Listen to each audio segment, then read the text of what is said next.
I've not always been a still life photographer. I've actually been a still life photographer for less time than I've done other genres of photography. I was a people photographer, a person photographer, specifically a portrait photographer for over a decade.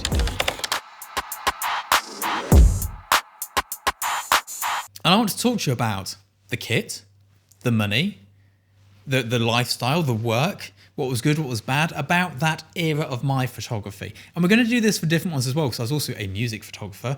I was a wedding photographer, I know. And I want to do a video on each of these. So this is the first one. Let me know what questions you have for those other genres, and they'll be out shortly. Probably one a week, I think. Now, at the end of this video, I'm going to chuck in one of my old promo videos from back in this period of my life. If I have any behind the scenes footage or anything, I'll just let that play at the end of the video. So stick around for that. And I'll try and get some example images too to pop up as we go. So you can go, oh yes, look, he did do these things. So I was a portrait photographer. It was good. I was all right at it. I wasn't as good as I am at still life, but I was all right. Did a good enough job. And I did it for a long time. Now, in terms of the money I made, it was not great. I was probably charging between £500 and £800 a day for a full day. Headshot sittings, portrait sittings, maybe £200, but they weren't daily. But, you know, I got by. It was better than a minimum wage job, but it wasn't as good, well, anywhere near as good as what I'm doing now. Now, back when I was a portrait photographer, I had a lot of different kit. I'm going to talk to you about some of it, and we probably go with where I started when I was taking it seriously, which would have been a 5D Mark I. Got the 5D Mark I with the 51.8, and then eventually I upgraded to the 1.4, the little gold ring one where the autofocus motor burns out every 6 months, and the 85mm. They were my lenses. I loved the 85. It was the 1.8 I had. I shot it at 2.2.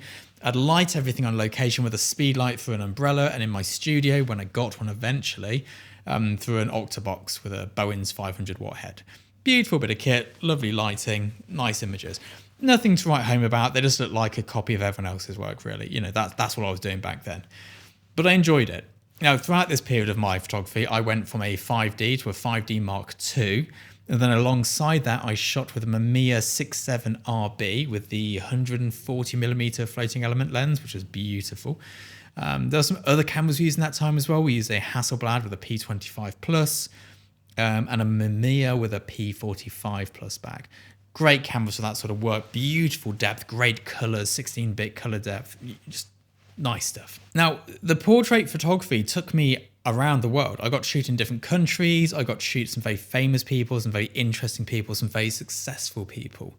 But I always found it very stressful. I always found sometimes it was easy. If you got an easy subject, it was just a breeze. But every now and again, the subject's agent would come over and be like, look, he's having a bad day, just to pre-warn you. If it's too much, I don't mind if you leave the room. And it's like, well, that's not a great start to a shoot. A lot of the time we were shooting, we'd be there for 4 hours setting up just to get ready for someone famous, have the photo taken in 20 seconds and leave. There was a lot of pressure to get the shot in that time. So we'd be light testing with our assistant all day. It was a very stressful type of work. It wasn't careful, it wasn't meticulous, it wasn't like what I do now where it's all perfect. It was like, right, what's the best we can do in this amount of time? Let's hope we get something. And I was shooting for lots of different clients. I was shooting for individuals, which is always difficult, shooting for like the public. I was shooting for magazines. I was shooting for book covers, for agencies, for talent, for TV productions, all sorts of different things.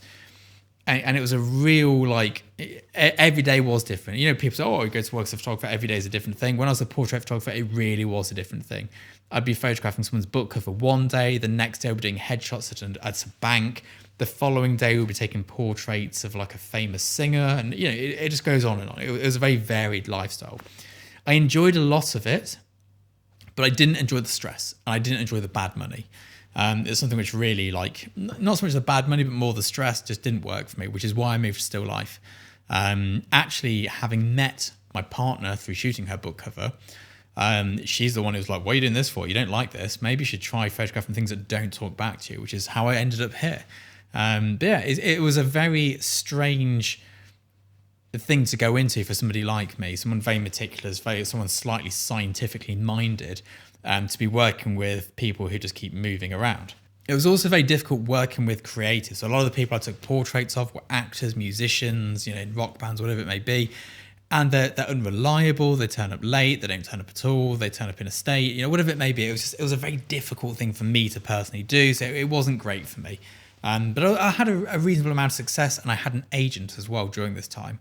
Lovely guy called Graham, who made me a good amount of money doing what I did. It was, we made more than we should have done, I think is the best way to put it.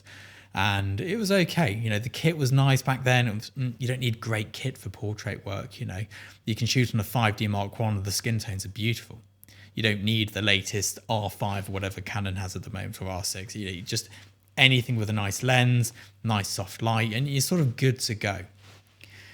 But I wouldn't do it again, not in the way I did. I am moving into doing some portrait work in my current style, but we're shooting it in a different way, which suits my personality now. So it's much less like fluid, and it's much more do as I say, pose exactly like this. It's very stiff portraiture, which I'm doing now, which is good because it's what I like. But back then, that work was not for me. But there we go. That was my foray into portraiture. Yeah, I hope you enjoy this little video at the end.